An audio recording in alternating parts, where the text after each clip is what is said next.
Hello students, once again Rashmi Singh ma'am is in front of you to teach Aunt Jennifer's Tiger, which is the fifth poem of Standard 12 syllabus CBSE.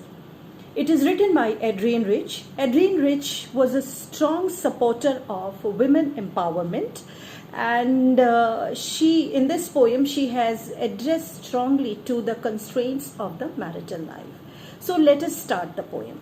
Aunt Jennifer's tigers prance across a screen. Prance, jump. Prance, prance means jump.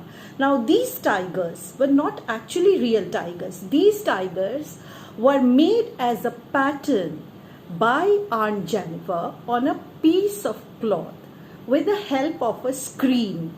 She was doing embroidery and making beautiful yellow lovely tigers. Bright topaz denizen, bright. So the color she chose was bright, topaz. Topaz is a very precious stone. So she is comparing the color of the tiger to topaz. Now here it is not a direct comparison, so it is metaphor. The color of tiger is being compared to topaz. Denizens, citizens. Citizens, denizens, inhabitants. So these tigers were inhabitants of a world of green, jungle, forests.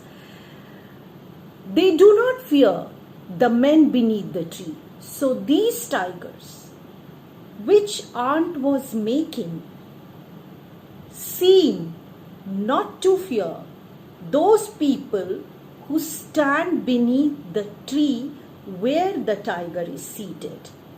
See, here Aunt Jennifer is bringing out the power of the tiger.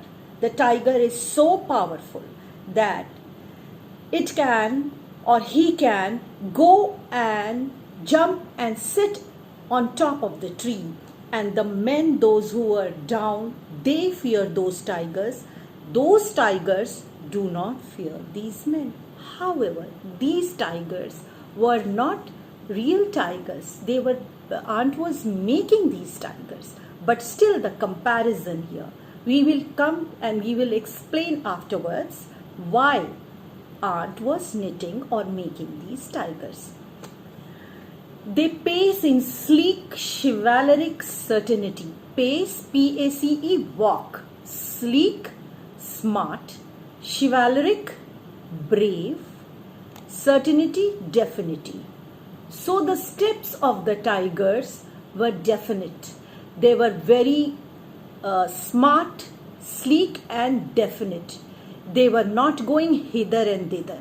They were focused. They knew what they had to do and what they have to get in life. So this is what these tigers were representing here. In the second stanza, Adrienne Rich says, Aunt Jennifer's fingers fluttering through her wool. Fluttering, trembling. When she is knitting or making those tigers, when she is making those patterns, her fingers are actually fluttering, trembling. Why? Because she has been mastered by uncle throughout her life. She has been mentally and physically quashed. Quashed, Q-U-A-S-H-E-D. Quashed means thrashed, suppressed, subjugated. She was mentally and physically subjugated. She was controlled. Her each and every step was controlled by her husband. Find even the ivory needle hard to put. Now even, what does even mean here? Means apart from other things, apart from heavier things, she finds even a small little ivory needle with which she was making the pattern very hard to pull. Two things here are suggested. First, she was not physically fit. Secondly, she was mentally also not fit at all because continuously she was mastered by uncle and her constant, you can say that she was in a constant spree of fear. She dwelled in a state of fear which did not make her do things properly. The massive weight of uncle's wedding band. Now, wedding band, the wedding ring. Was it really very heavy? No. What is then the massive weight? The massive weight is the duties and the ordeals. Ordeals, O-R-D-E-A-L-S. Ordeals are the tough tasks, duties and the tough tasks of the marital life, which she had to perform throughout her married life. Of uncle's wedding band sits heavily upon Aunt Jennifer's hand. Sits heavily upon means takes a toll on her life. Takes a toll means taxes her life. Toll tax. You know toll tax? You give toll tax. So that toll. So takes a toll on her life. Taxes. Terrifies.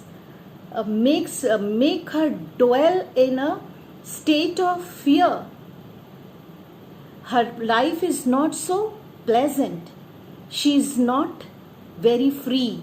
She is always dwelling in a continuous state of fear and suppression because she is being continuously subjugated and mastered by uncle.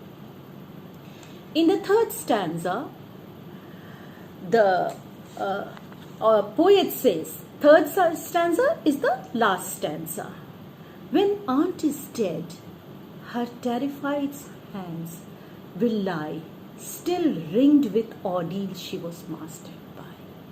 Still ringed with ordeals she was mastered by. So the poet is saying that when aunt will be dead, what will happen?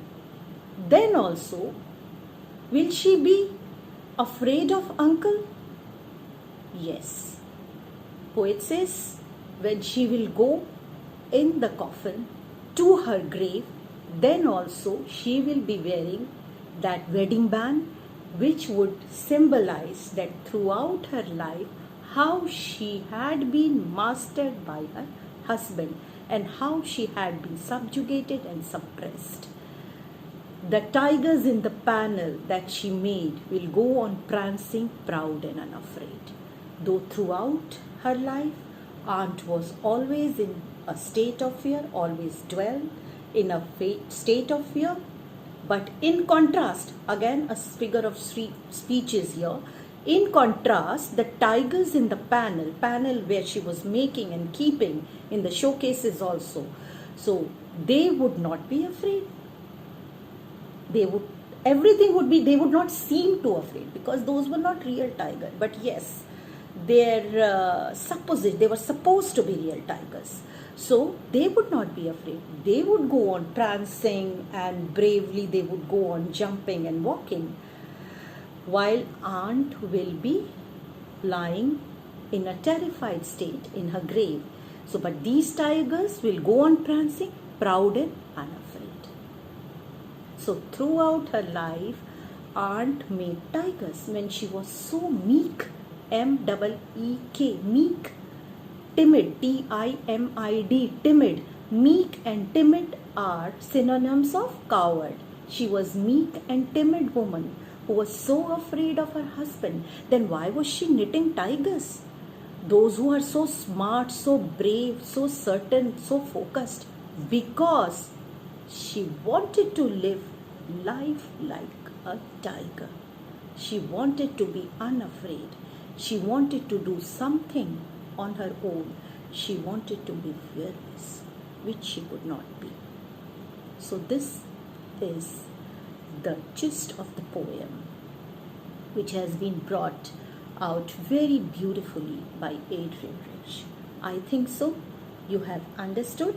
And if you have not, please mail me on rashmi.singh0211 0211 @gmail.com.